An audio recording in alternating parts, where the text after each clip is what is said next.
Pelosok lereng gunung terlahir seorang putra agung, tetua tentara Indonesia, gagah perkasa dan berwibawa. Sudirman Panglima besar, sosok pahlawan pejuang bangsa.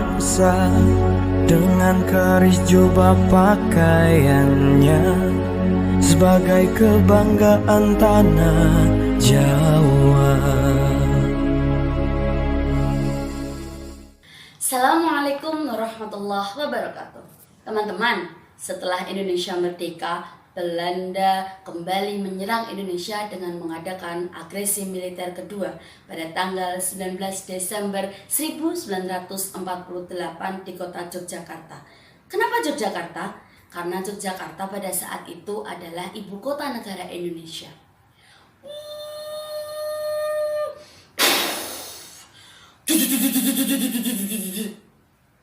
Belanda membawa pesawat cocor merahnya dilengkapi dengan bom dan juga senjata berapi dengan tujuan memporak-porandakan Yogyakarta dan membuat takut para penduduknya.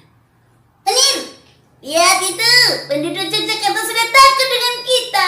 Kita akan berhasil menduduki Indonesia kembali, Menir, kata sang mata-mata. Bagus, aku suka kerjamu. Lanjutkan, kata menir Belanda itu. Mendengar riuh yang terjadi di kota Yogyakarta, Jenderal Sudirman yang pada saat itu sedang sakit di atas pembaringannya terbangun dan bersegera menemui Presiden Soekarno yang berada di Gedung Agung Yogyakarta. Beliau menyampaikan kondisi terkini yang terjadi di Yogyakarta. Wahai Bung, aku tahu apa yang terjadi, tapi kau sedang sakit.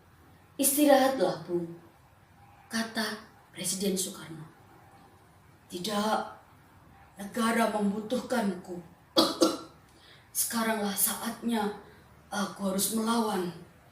Yang sakit itu Sudirman, sedangkan TNI tidak pernah sakit. Aku akan mengadakan perang gerilya bersama para prajuritku, kata Jenderal Sudirman.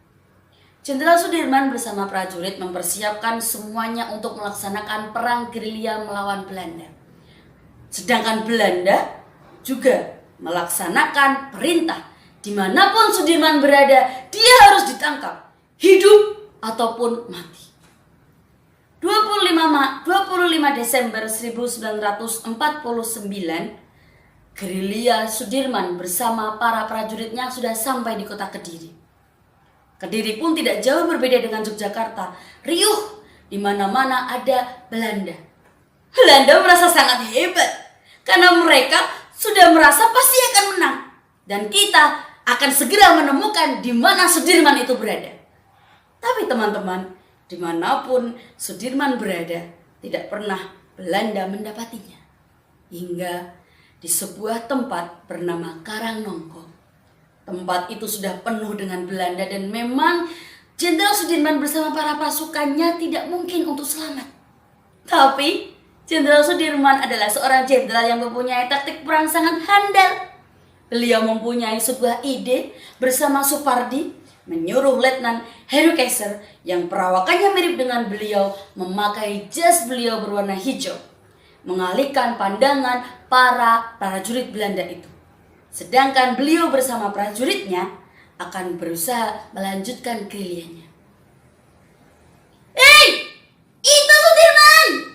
Lanjutkan perang! Bukan, itu bukan Sudirman. Kalian membohongiku.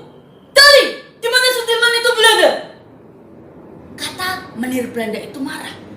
Mereka merasa tertipu dengan apa yang telah dilakukan oleh Jenderal Sudirman. Pada tanggal 22 Maret 1989,